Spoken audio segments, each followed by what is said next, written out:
And welcome, good viewers, to the Hearthstone.fi Monday Night Community Tournament and number 32. We're starting off with the semifinal number 1 with Vikkear from Sweden versus Nichija from Denmark. I'm once again joined by Ville, one must follow Tuomisto. Hello everyone. And we'll tell the players to get started so we can get the matches going as fast as possible. Just a small second. While I'm talking to the players, could you tell them which classes they have picked? Yeah, so Vikkear has an Hunter, Warlock and Shaman. And then Nichija is playing a Paladin, Warlock and a Hunter. So the lineup is pretty similar, except for the Shaman and Paladin. Yeah, actually, I think at the moment they are a little bit rising, both of them. Paladins have been kind of in the hard spot because all of their strategies are quite mid-rangey, and all the mulligans and how to play against them are quite similar how to counter them. And also Shaman has been showing up quite much more, like we did see in the weekend in the tournament and other games like in Constructed, because there's a lot of potential burst damage in that deck. Yep, and the Shaman is almost good enough to face against patrons as well. The Paladin is of course prone to get absolutely destroyed by Patron Warrior.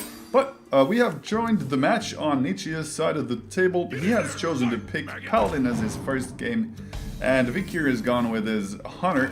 And this is a full-out face Hunter, as you can see, except for the freezing trap, which actually would lead me to believe that it is the hybrid Hunter.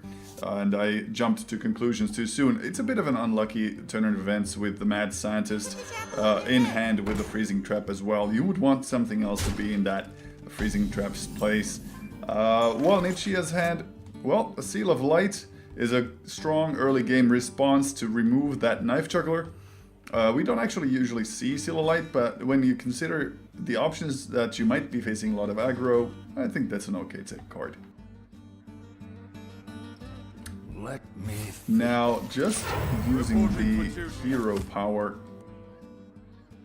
that's quite unfortunate when you consider how much value Vikkear is going to get from his Glaive Bazooka this turn. Had he opted to go for the removal on this Knife Juggler with the Seal of Light, yes, he would have sort of missed out on 2 heal from it, but it would have been mana efficient, it would have been on the curve, and it would have removed the Knife Juggler before it got extra value.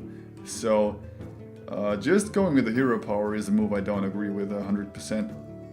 Yeah, you get the Muster for Battle this upcoming turn, you might coin out the Consecration, but those are pretty passive things to do, and the Consecration against the mid-rangey, pretty aggressive hybrid Hunter, just to remove 2 minions. Do you agree with that?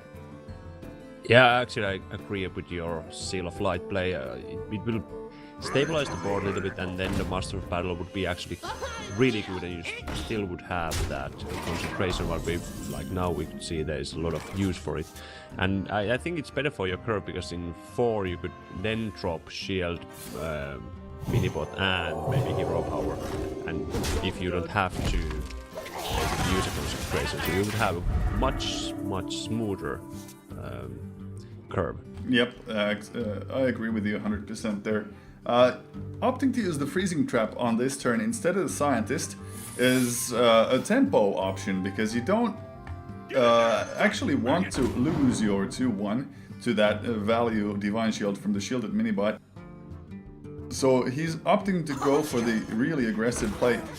When you've chosen this route to play the freezing trap from your hand, I would have expected him to not use the Mad Scientist this turn and actually play the hero power, because now you're just top decking. And at 6 mana, if you were to draw things into like Quick Shot, then it wouldn't matter if you have a 2 mana card in your hand already. So this is suboptimal when it comes to mana usage. Yeah, and also I think he was a little bit trying to play, because he did see the Consecration, so he was like, okay, I can go for this. But he was hoping that there is no Sludge Belcher, because that kind of ruins his game, or at least slows it quite a lot, because now he has to trade basically your whole board to get that dead. So I think it was a little bit risky, maybe gambling a little bit. If he doesn't use the Mad Scientist and the other minions to get rid of the Sludge Belcher and the 1-2, the next turn the Belcher is gonna get value from the Scientist and it's gonna be able to reset itself with that freezing trap that's gonna be coming from Mad Scientist. So I think Vikkear is in a position where he's forced to deal with that Taunt Belcher. And with that, Nichija might actually be able to buy himself enough time to get himself through to turn 7, where he can Guardian of Kings, and on 8, where he can Tyrion, or even Kel'Thuzar, depending on the situation. So, wow, the Sylvanas. It's the greedier option. I would personally think that the Shielded Minibot hero power might actually be better. What do you think? Well, I think you have to get something out of it. I think Master for Battle is better because you know that he has one toughness science over there. You really want to remove that. Also, he can proc his spider, so if he pop decks something like a knife juggler, he can get value out of that. So I think this is actually not that bad. True, true. Wow. Look at Oh my that. God. Just look at that. That's insane top deck lethal right there. Quick shot into Arcane Golem into hero power and exact lethal. How? This is so dirty. Wow. What first game goes to Vikkear's Hunter with that absolutely crazy top deck? I think I'm even behind you actually because I can see he has one card in the hand, but I actually can't see it. So, but yeah, that's insane. But that's basically the thing what this deck can do. It's the match is over, by the way. So if you're still Yeah. seeing that match, you're disconnected and need to reconnect. yeah, slight issues in the matrix. Yeah, small things. They have started their second pick, so this means that no more Hunter for Vikkear. He chooses to go with the Warlock, and this could either be Handlock or a Zoolock. And now we see that it is indeed a Zoolock variant with demons. That Implosion and Void Terror tells us that it is indeed the demon mid-rangey Zoolock variant. While Nichija goes with the Handlock. And now in this matchup, who do you think is favored? Is the Handlock in a better position to handle the board pressure from Vikkear? Or is it the other way around? Well, I think. Oh, I don't know. This is hard matchup. I like the zoo side in this matchup, but Oh, if really? you don't, yeah, but if you don't get if you get a decent draw, I favor the zoo matchup slightly because it's you can go so explosive so fast. But overall, if you get just average draw and Handlock gets decent removal in the hand, it's quite hard matchup. So you need to get the early damage in, and you have to get the tempo in the table. Yeah, the Hellfires plus the Shadow Flames really do screw up your game 100%. I like that the Vikkear chose to not use the coin and not drop the Nerubian Egg, because there is no guarantee that there would be targets on the board for him to actually buff the Nerubian Egg with and get value out of it later on. Interestingly enough, Nichija chose to not use the Mortal Coil on turn number 2, because it was more mana efficient to tap than Mortal Coil. Now on turn 3, he can still use that Mortal Coil, but it's cost him 2 more hit points. So if this matchup ends up going long enough for the 2 hit points to actually matter, we'll know that that was a small misplay. But it's really, really difficult to know how you want to do this, and when you're playing a Handlock, you have to be a bit greedy to get those cards in your hand, because the amount of cards in your hand that you're holding is pretty much that significant resource for Handlock that makes or breaks a game. Like now, we can see that the Mountain Jet will be coming out on turn 4, and had it not been played like this, then it wouldn't be able to be played yet. It would still cost 5 because of the fact that there would have been 1 less tap. Yeah, I think he did to try to get all of your mana, because in turn 3 he wouldn't have any play, so you just want to use your health as an advantage. And also when you get the Molten Giant, it's nice to be a little bit lower. But of course, these kind of draws are quite scary when you can see another one having 9 damage in the board and you are just dropping Mountain Giant. Yep, there's actually 11 damage on the board. 11 damage plus 2 from the Defender Forge, so 13 incoming next turn. And I think Vikkear is going to just go for it because of that Doom Guard in his hand as well. We're going to see the Defender Forge drop down to the big minions or possibly even onto the Abusive Sergeant plus the Nerubian because of the fact that then it cannot be Mortal Coiled. We see a Mortal Coil in Nichija's hand, so if he wants to go for the safer play, he'll buff up the Abusive against the Mortal. If he wants to go for the safer play, he'll buff against Hellfire, he'll buff the bigger minions.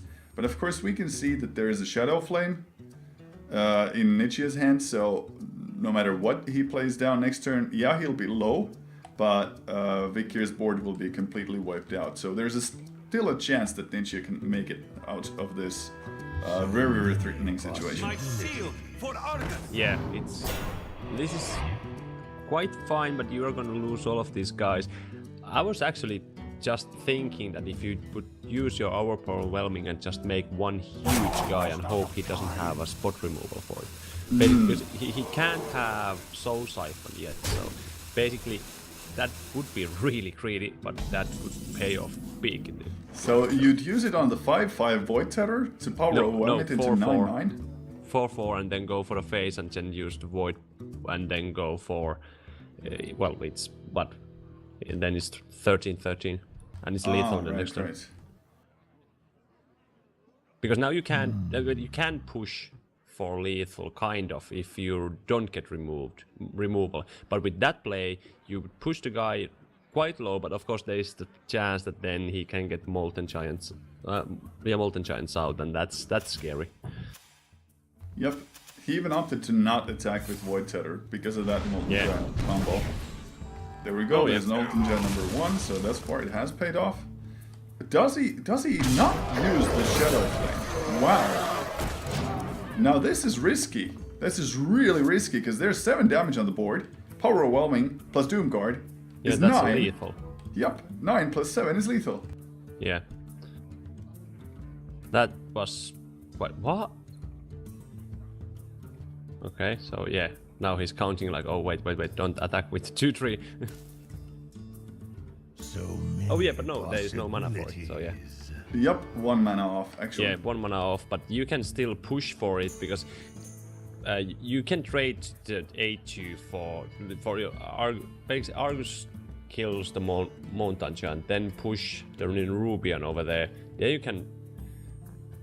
I don't know. You can either tap and try to get something, or then just wait in the next turn. But I don't know if you want to push for damage because there's again the Molten Giant. Yeah, it's a really double-edged blade here. I think we're gonna see that big Void Tether you mentioned. I think he's gonna go for that power overwhelming play into the 4/9, then use the 2/3 to clear out the 8/2. Yeah, exactly there. And now the Void Tether is still lethal. The only thing that can spoil this plan is a Siphon Soul. Well, and a Big Game Hunter. Yeah, Big Game Hunter, and actually Sludge Belcher is also something what kind of spoils is because you can't get the damage done like what you want. True, a taunt, any sort of taunt spoils it, Big Game Hunter spoils it, Siphon Soul spoils it. Oh man. So yeah, it's there. A little too late, just a little too late, because the fact that if he had gone for that massive Void Terror like you said, then that situation would not have come up. The Big Game Hunter would not have been an option, since it wouldn't have been tapped into yet on turn 5. And Siphon Soul would not have been able to pop it either. So your play would have actually been the winning play there. Yeah, but it's so risky, because if there is 1 or 2 Molten Giants in the hand and then any Taunt Giver, you are almost guaranteed to lose it. But now, as you can see, he has to tap, he needs more power. It's so awkward, he has 5 drop he don't want to play and Dr. Boom. The Dr. Boom actually will be decent drop still because you have some range with that guy. Yep, definitely.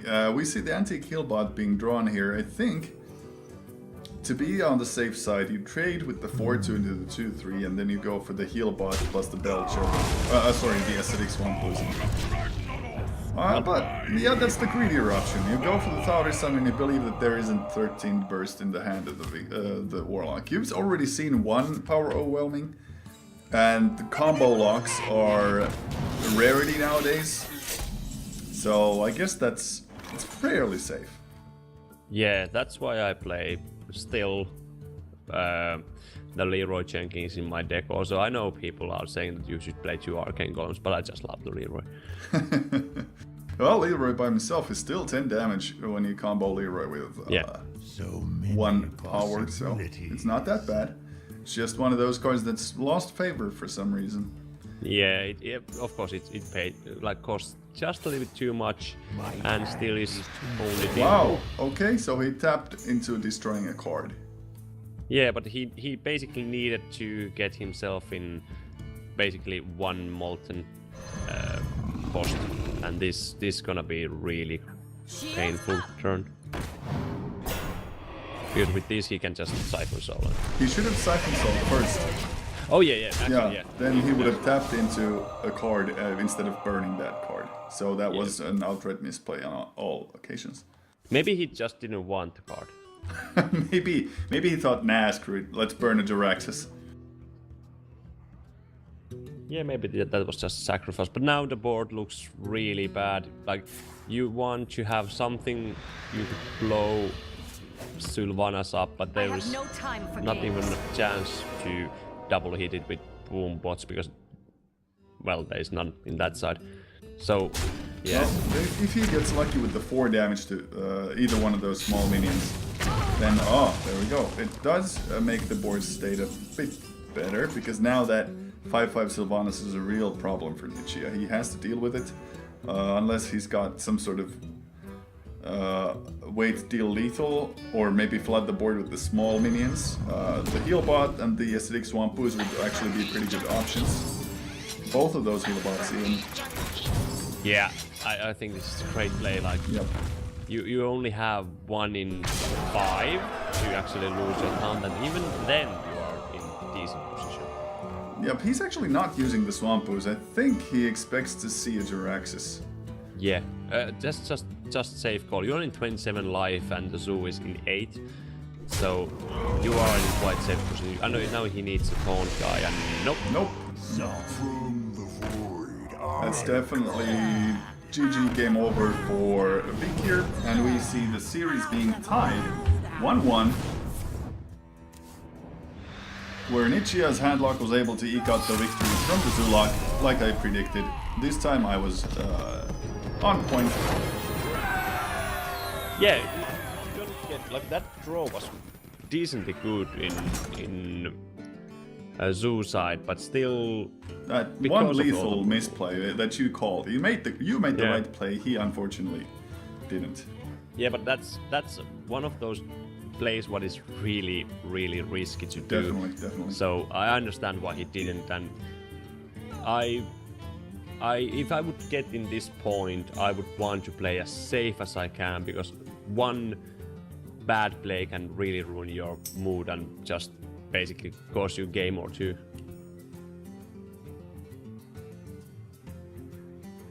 Yeah, they're remaking the lobby because one of those players had the server side disconnect, where you get out of the challenge, but they will be remaking it, and we will join that match as soon as possible.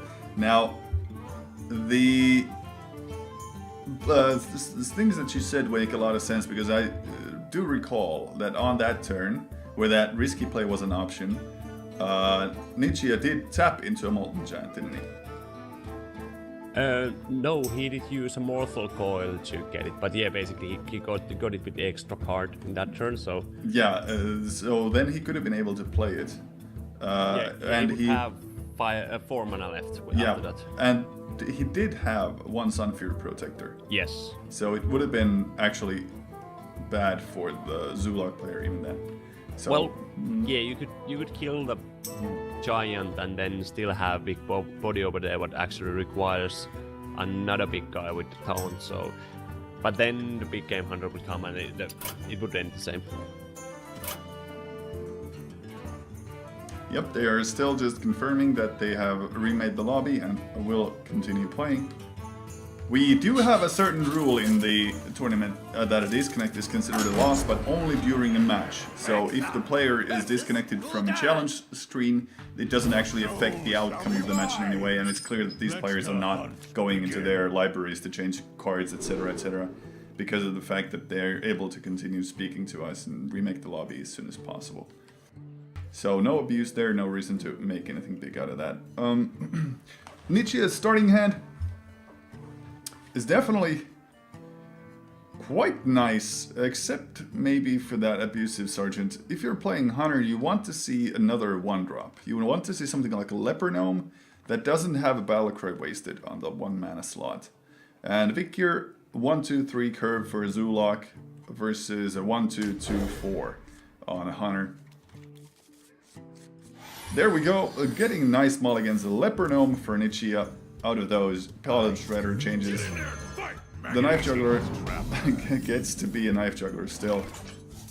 It'll be interesting to see if he coins out anything early on or if he just decides to go for that straightforward Leper Gnome exchange. I think that's the right call because of the fact that on turn 3 he can now go Juggler, coin Abusive if there's a target for the buff. And if there's not a target, then you can just go Glaive Zuka and try and remove it if the Mad Scientist is still on the board. Or if not, then just Mad Scientist yourself and get the value out of him later on. Because those juggles from that Knife Juggler are unlikely to kill it. Yeah, I think both of the hands are really like explosive, but I think this line of play of that owl is so awesome. Wow, that owl is really MVP. Now let's see if the juggles hit. Nope, they don't. If both the juggles had hit the 2-2, then that would have been the perfect turn for Vikkear Zoo. Yeah, and actually now he can just play Glaive Zuka, trade a 3-1 Mad Scientist to Void Caller and still get that Knife Juggler and actually drop a Leper Gnome, what would actually just give you something on the board also. Yep, definitely a good value turn right there. Nice top deck from the Leper Gnome as well. It's one of those cards which you usually don't want to get from your deck in the mid or late game, but in a situation like this where it's fitting perfectly on the curve and it's just turn 3, pretty much the best possible thing you could get. So a little bit of luck there for Nichija, but still, this isn't a bad state to be in. Now, considering that Abusive Sergeant's +2 buff doesn't have any targets right now, do you still think that playing the Juggler or the Mad Scientist would be an option to go against that Imp Gang boss? Well, he's playing, I think this is just Face Hunter, so I think Mad Scientist is good because you can get the flame explosive trap, and with that, if he now trades, well not trade, the kill with the Imp Gang boss, he gets only one guy and then there will be explosive trap, and he will be in decent board state in that point. True. If this is indeed a true Face Hunter, then the trap from the Mad Scientist will be the explosive and not the freezing. But I'm sure we'll see whether or not the trap is freezing or explosive, depending on this death rattle right here. It might actually be one of the crowning moments of this match. It's a freezing trap, so it's the Hybrid Hunter version. Which is actually worse for Nichija right now, because these 2-4 Imp Gang bosses, these are really difficult for the Hunter to deal with. Yeah, if this would be an explosive trap, he could just attack the Imp Gang boss with the 2-4, and you would have full board clear, and then the zoo would be out of gas, basically. Yep. The situation would be much better. Yeah. Now he needs to, I don't know, juggle. Double Knife Juggler and into Abusive Sergeant for double juggles is actually an option. Yeah, he needs to play now the Abusive Surgeon to get that juggle to hit that 1-1 or he's busted. Yep, and if he actually can take a risk here, but with the double Abusive juggle, it's quite likely that one of them will hit the Imp Gang boss. Wow. No, Sniperino, you know how they go. Yeah, I'm just juggling my knives, man, juggling my knives. Yeah, he was assigning, okay, you get the 1-1 and then you hit the face, okay? Wow, yeah. Okay, talk about the swings later. This is pretty amazing.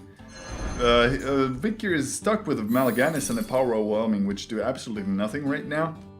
So he's just gonna replay that Imp Gang boss and hope that it'll start getting value at some stage. Now if we see a beast, now no beast, then the kill command might have actually been used on the Imp Gang boss as well. It would have been an option.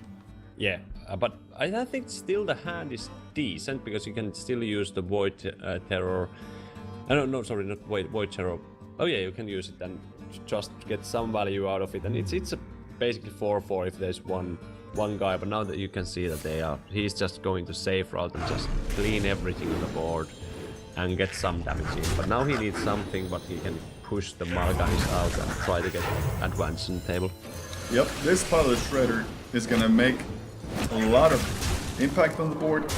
Actually, he's not clearing out the Imp. Chose to go for the face damage with the Knife Jugglers. Interesting, that's a riskier option because now there's a target for those buffs from the Zulak.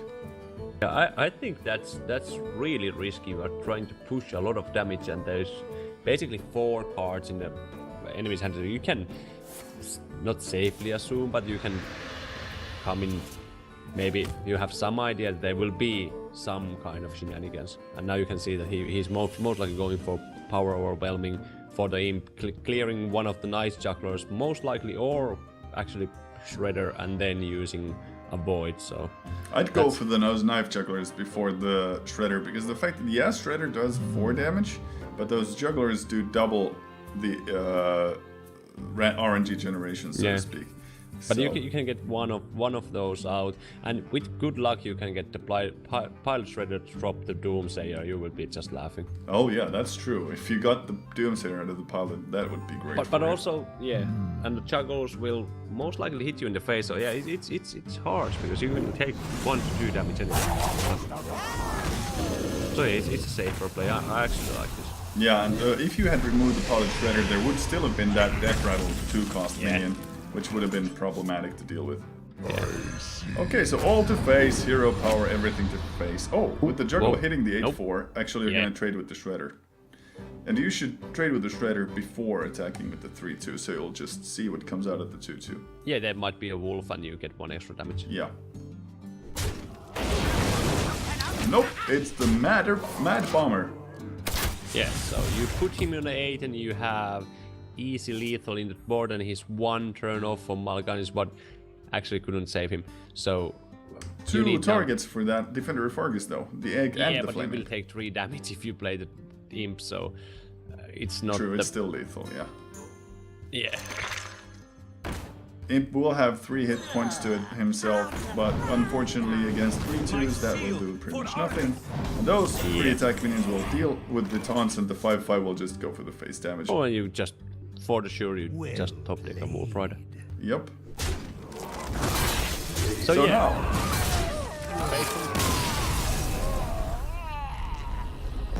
Nichija's Hunter takes it,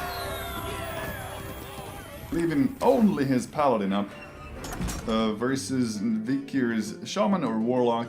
Now Paladin versus Zulak, that Zulak is gonna run circles around Paladin, but Shaman, what do you think is gonna be the situation when the last match is? Well, don't go that far yet. We have seen bigger things happen. Like if you get good wild pyros and good spells, like here you can do stuff. But I kind of favor a little bit Shaman in that matchup. I think Shaman can burst so much damage that he can play like just safe, clear everything, just have the board with 1 or 2 guys, and then just burst the Paladin out. The Paladin out. So it's harsh matchup, but in the other hand, Paladin can be really resistile for and just keep the board with the 1/1s, and so either way. True. I do agree with you on that analysis. Now, as Vikkear, I think you're gonna want to put out that Flame Imp first. Maybe even consider coining out the Void Walker as well, because this is one of those matchups that you run away with that early game aggression. If Nichija or the Paladin player doesn't draw into those board clears and those options, then you just take the game in 5 to 6 turns and that'll be it. Yeah, I think absolutely you want to go for this kind of play. You just want to get the board over there as fast as you can. You just empty your hand, then start tapping and get some little bit more options, and this is exactly what you need. Yep, and Nichija's only options are the not so optimal Seal of Light right now and that Wild Pyromancer, which you absolutely do not want to use without Equality or any other combination. We do see the Consecration in Nichija's hand, which will be able to help him somewhat, but with that Nerubian Egg, if it doesn't get popped with the Power Overwhelming, then it will be able to resist the Consecration. And either way, the Consecration will be really good, because you can now basically trade that other Peacekeeper, and you will still have a 4-2 left after Consecration. You can push so much damage. Yep. Oh, actually, yeah. The Peacekeeper is gone down and out with the Nerubian Egg, but that 4-4 will be able to take 2 damage from that Consecration. Shielded Minibot into Seal of Light. Do you think that's any... is that an option? Because then the Shielded Minibot would be able to handle the Nerubian on the upcoming turn, and you might get more targets for the Zulak to play down for your Consecration on 5. Well, I'm not sure, because I don't know how much more you want on the board, because most likely these are all the guys you can get value out of. There is Imp Gang bosses, there's a lot of guys who have actually more than 2 toughness, so it's scary to say that you want to get as much as value you can out of that spell, and now just next turn try to find some kind of answers. But the Imp Gang boss's summoned 1/1 Imp would also take the damage from that Consecration, would it not? So it would actually not matter if the Gang boss was put out before. So, No, but it does it, because if it triggers after the damage. I've seen some pretty weird interactions with the Imp Gang boss, so... Oh, yeah. Well, at least that Pyromancer was able to get some value out of himself, and we're probably gonna see that Nerubian get taken out. Yeah. Solemn Vigil suddenly becomes 1 mana and you get 2 cards out of it as well. Yeah, that's awesome deal. Like 1 mana for 2 cards. Well, I'll take it. Yep.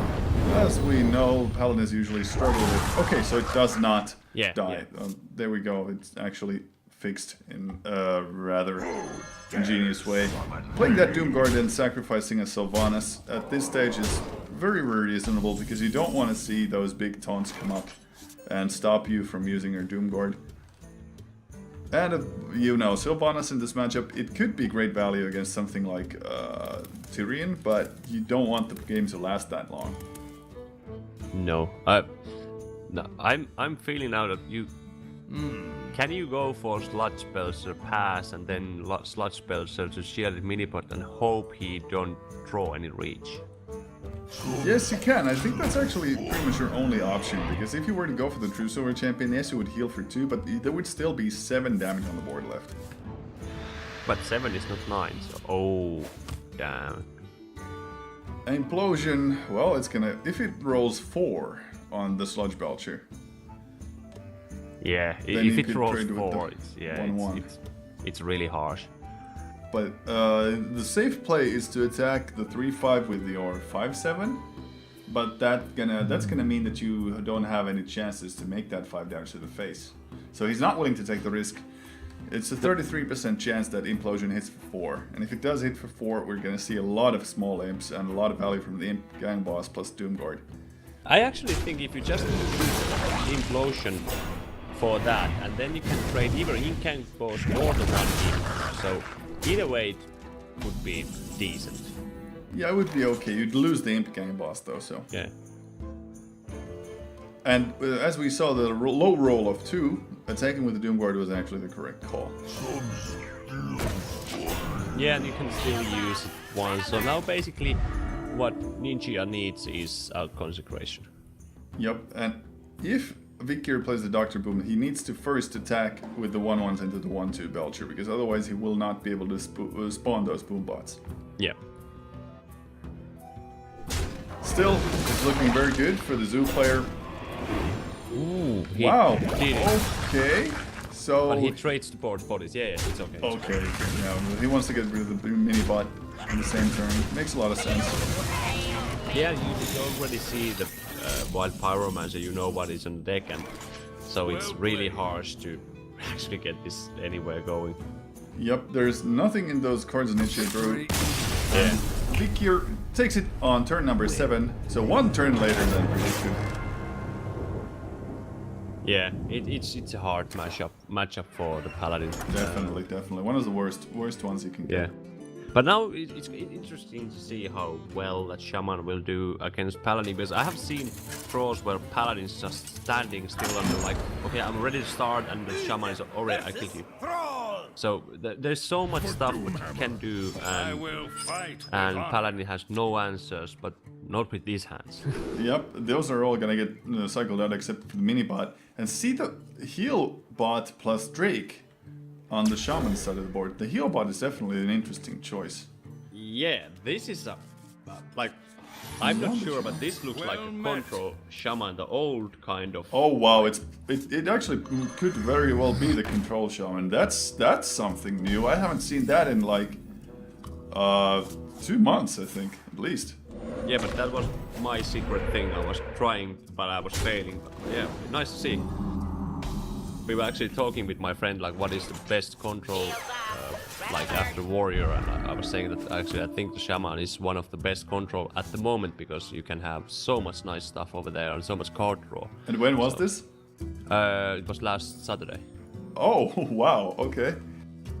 So I have been trying it a few times, and I actually think this, if this is similar, it looks like quite similar cell, like mid-range kind of control-ish. It's really nice deck. Well, I guess we'll just have to wait and see how it goes. You definitely do not want to hex this Shield of Minibot. The options are Flame Tongue Totem, clear out the Minibot, just drop the Manatite Totem and start drawing more cards, or go for the Haunted Creeper value play, hope to get spawns out of it later on. This is the more I go for face Smork option, I think. The Manatite Totem would have also been an okay situation to pull out of your pocket, because of the fact that the Shield of Minimot by itself is not able to handle it, and the Paladin player would have to draw something like that Seal of Light to be able to kill it off completely, which would save your existing board somewhat. Of course, the True Silver Champion would have been able to clear it out, so playing that more sticky Haunted Creeper was actually the absolute correct call. Yeah. From Vikkear. Now on 4, let's see, you can pop that Divine Shield with the Creeper, but no reason to play down the Flame Tongue Totem yet. Okay, so he's baiting out the attack from that True Silver Champion into the Manatite Totem over the Flame Tongue Totem, and I completely understand why. Yeah, I think that's like one of the cards you can cycle against any kind of weapon easily. It's basically you play Totem when you have nothing else to play, and then get the value out of it, because he uses one of the charges of the weapon. Definitely. So he's basically soaking up 4 damage and getting a cycle out of it for 3 mana. So that's not too bad. A Doomhammer would be able to be played. It could kill off that Minibot plus second shielded Minibot with the Spectral Spider attack. Opting to go for that Wolf play instead and using the 1/1 to clear out. I think it's really good. Because now the Paladin needs to have some kind of decently strong play at turn 5, or at least get more card advantage. Because now existing board will trade for Shaman quite favorably. Yeah, that's true. It will trade fairly favorably. Still, I think that Doomhammer play would have also been a viable option, because of the fact that only the 1/1 would have been left. Yeah. But yeah, you do get more mana to work with on turn 6 if you happen to draw into a Fire Elemental. So I guess that's one of the reasons why not playing it is okay, and you don't want to risk it being so that Nichija would have something like the Hatterson Jones in his hand. So that's one of those reasons. Yeah, now this turn it's decently awkward. He's hoping that Town Totem, and that's not coming. Well, that's not bad. So. Well, it's not bad, but now you can't play the Doomhammer anymore. Because if you play the Doomhammer, then Dr. Boom is out of the options. That is true, and now he's hoping to not get flooded with some awesome creatures. Well, Well, there's few. Like Taurison now would be game-ending thing. Most likely. Olodyn would be very, very good. He's just gonna clear out the board with his existing minions and not play that Solomon Vigil. Very understandably, you don't want to be killing off your own Pyro. Not quite yet. And it would be actually interesting to see, does the Shaman run 1 or 2 Lightning Storms? Because that's key on this. Yeah, that is very much a big deal. But you know, turn 7, you most likely want to get that big guy out of the way, but how you're gonna do that is quite interesting, because you can basically get 5 damage, no, you can, yeah, 5 damage plus something, So he's gonna first do the attack from the Wild Pyro, which is absolutely correct, considering that you're gonna attack into one of those boom bots per draw. So that value from Pyromancer will not be wasted. At 7, yeah, you could go for the Guardian of King's play. It's a real option, but I think that the Sludge Belcher draw is actually better with the hero power. If you go for that 1-1 trade into the boom bot with your existing minion, you should do it now, and only after that. Wow, nice, another draw. I think you would actually go face with your 1-1, use Seal of Light to yourself when everything is boom dies, then you can draw the cards and still have mana for Sludge Belcher, plus if you get was a mistake. 1 draw. Okay, so he obviously did not think that one through. Yeah. So because that would give you more cards, because you get the 1 damage and 1 damage again for that Acolyte, and then maybe the bomb hits, but then you have 10 cards in your hand, so you can mill 1 card, and that might be quite crucial. It could be. Now we see that this Doomhammer will start getting value immediately, dealing that 5 damage to 17 Shield Master, which is exactly what you need. And the tempo swing is currently in favor of Vikkear, but of course we see that there's a lot of heal, and I mean a lot. 20 heal in the hand of Nichija right now. Combine that with that Kel'Thuzad, and I think that this is looking very good for the Paladin if he doesn't die in the next turn. Yeah, you can basically use your Lay on Hands, but you don't want to use it. But like now, like risky play against would be Tyrion. He goes for it like snap. He doesn't even think. Wow, Air Shock. Look at that, Earth Shock. Will the Flame Tongue Totem be enough to kill it? Let's see. 7, 9, 11 plus 4 is 15. Yep, so Earth Shock plus Flame Tongue Totem, GG, well played, and the Shaman takes it with the burst. Nice top deck right there. I think just going for Lay on Hands and then Guardian of Kings and then Seal of Light would be a lot safer. And also then in turn 10 you have still Guardian of Kings and Master for Battle, and with that damage, like heal, is really high. Yep, and there was still a Hex in his hand as well. Vikkear had a Hex, so that Earthshock wasn't actually even required. No. He would have still had that lethal, so... Against the Shaman, don't rely on big, heavy taunt minions, guys. It's way too unreliable. That is it for our first semi-final. Thank you for watching. We will join you guys on the second semi-final as soon as we get those players added to our list. We still don't know if the pairing has been made. We will be back with you soon with more information, and don't go anywhere.